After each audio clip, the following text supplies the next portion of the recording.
السلام علیکم جی، ڈاکٹر حمزہ شفیر۔ حاملہ خواتین کے لیے ایک بڑی امپورٹنٹ انفارمیشن ہے جو کہ میں چاہتا ہوں کہ دنیا کی تمام پریگننٹ ہونے والی خواتین کو پتہ ہونا چاہیے۔ جب بھی پریگننسی کسی بھی فیمیل کو ہوتی ہے اور اس کا یورین پریگننسی ٹیسٹ پازیٹیو آتا ہے تو جو پہلے 3 ماہ ہوتے ہیں وہ اس کی زندگی کے بہت ہی امپورٹنٹ ہوتے ہیں۔ اس میں اس کے بچے کے سارے آرگنز، اس کا دماغ، اس کا دل، اس کے ہاتھ، سب کچھ بننا ہوتا ہے۔ تو پہلے 3 مہینے میں جو ٹیراٹوجنز ہوتے ہیں اس سے فیمیل کو بہت اوائڈ کرنا چاہیے۔ اب یہاں پہ سوال یہ آتا ہے کہ ٹیراٹوجنز کیا ہوتے ہیں؟ کوئی بھی ایسا ایکسٹرنل فیکٹر جو آپ کے فیٹس کی گروتھ کو، اس کی جو آرگینوجینسس ہے اس کو خراب کرے گا، اس کو کہتے ہیں ٹیراٹوجن۔ آپ نے دیکھا ہوگا اکثر فیمیلز جو ہیں جو سکینرز ہوتے ہیں مالز کے اندر، اس کے اندر سے ان کو کہا جاتا ہے آپ نہ گزریں۔ جو ریڈیشنز ہوتی ہیں اس سے کہا جاتا ہے کہ آپ نہ گزریں۔ ایکس رے کروائیں تو اپنے ایبڈومن کے اوپر شیلڈ رکھیں۔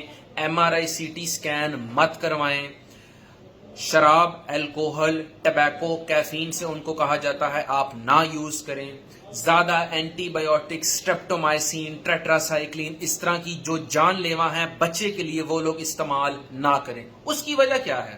اس کی وجہ یہ ہے کہ آپ یہ جتنے بھی ایکسٹرنل فیکٹرز ہیں جن کو ہم ٹیراٹوجنز کہتے ہیں، radiations, alcohol, caffeine, tobacco, antibiotics, یہ جا کے آپ کے فیٹس کی بہت زیادہ تباہی پھیرتے ہیں، نقصان کرتے ہیں۔ تو ایسے بچے جب پیدا ہوتے ہیں، کسی کا اللہ معاف کرے منہ نہیں ٹھیک، کسی کا دل نہیں بنا، کسی کے پھیپھڑے نہیں بنے، کسی کے ہاتھ چھوٹے ہیں، تو پہلے 3 مہینے ہر خاتون کے لیے بہت امپورٹنٹ ہے۔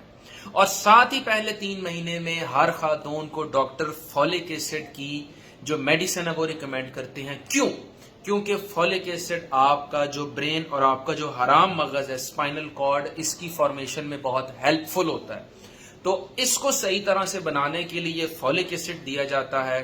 اور ٹیراٹوجنز یعنی کہ جو انوائرمنٹل فیکٹرز ہیں جو کہ آپ کے فیٹس جو پیٹ کے اندر ہے اس کو نقصان پہنچا سکتے ہیں، اس سے بچنے کے لیے جو چیزیں ہوتی ہیں اس سے بھی بچا جائے تو انشاءاللہ پریگننسی کے اندر کوئی ایشو نہیں ہوتا۔ ساتھ میں ڈاکٹرز جو ہیں گریوی بینون کا انجیکشن جو کہ پروجسٹیرون ہوتا ہے یا پھر پروجسٹیرون کی ٹیبلٹس، کیونکہ پروجسٹیرون آپ کی پریگننسی کو مینٹین کرتا ہے۔ اگر پریگننسی نے 9 مہینے حمل نے ٹھہرنا ہے تو پروجسٹیرون کا لیول ہائی ہونا چاہیے۔ اس کے لیے ہم پروجسٹیرون کو سپلیمنٹ کرتے ہیں۔